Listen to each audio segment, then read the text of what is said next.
যুক্তরাষ্ট্রের রাজধানী ওয়াশিংটন ডিসিতে সাংবাদিকদের সঙ্গে ডিনার করার সময় আক্রমণের শিকার হন মার্কিন president Donald Trump.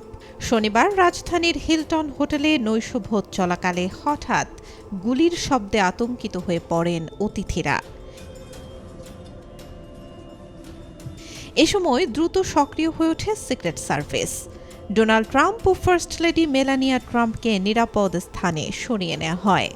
Secret service নামের এই বিশেষ বাহিনীর কাজ যুক্তরাষ্ট্রের প্রেসিডেন্টদের নিরাপত্তা দেয়া। এমনকি প্রেসিডেন্ট হওয়ার পর থেকে আজীবন তাদের এই বাহিনী নিরাপত্তা দেয়। তবে শুধু ডোনাল্ড ট্রাম্পই নন, এর আগেও বিভিন্ন সময় প্রাণঘাতী হামলার মুখোমুখি হয়েছেন অনেক মার্কিন প্রেসিডেন্ট। বিশেষায়িত এই বাহিনীর নিরাপত্তা বলয়ে ঢুকেই হত্যা করা হয়েছে Abraham Lincoln, James Garfield, William McKinley এবং জন এফ কেনেডিকে।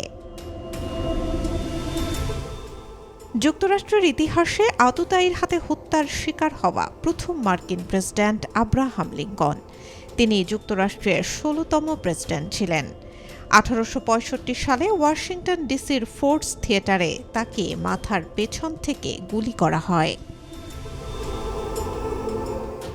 ১৮৮১ সালে ওয়াশিংটন ডিসির একটি ট্রেন স্টেশনে একজন মানসিকভাবে অসুস্থ আইনজীবীর হাতে গুলিবিদ্ধ হন প্রেসিডেন্ট জেমস গারফিল্ড।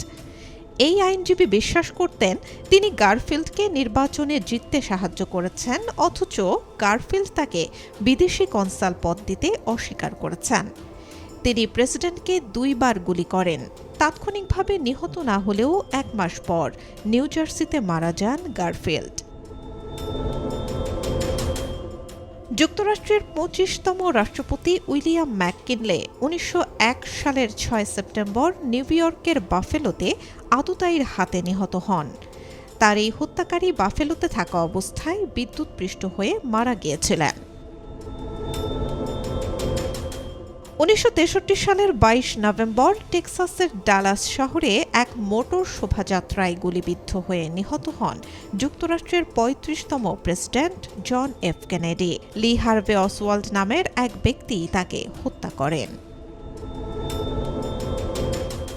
এছাড়াও থিওডোর রুজভেল্ট ও ফ্রাঙ্কলিন রুজভেল্ট থেকে George W Bush, Barack Obama ও সর্বশেষ ডোনাল্ড ট্রাম্পের ওপর হামলা হলো। Desk report, B news 24।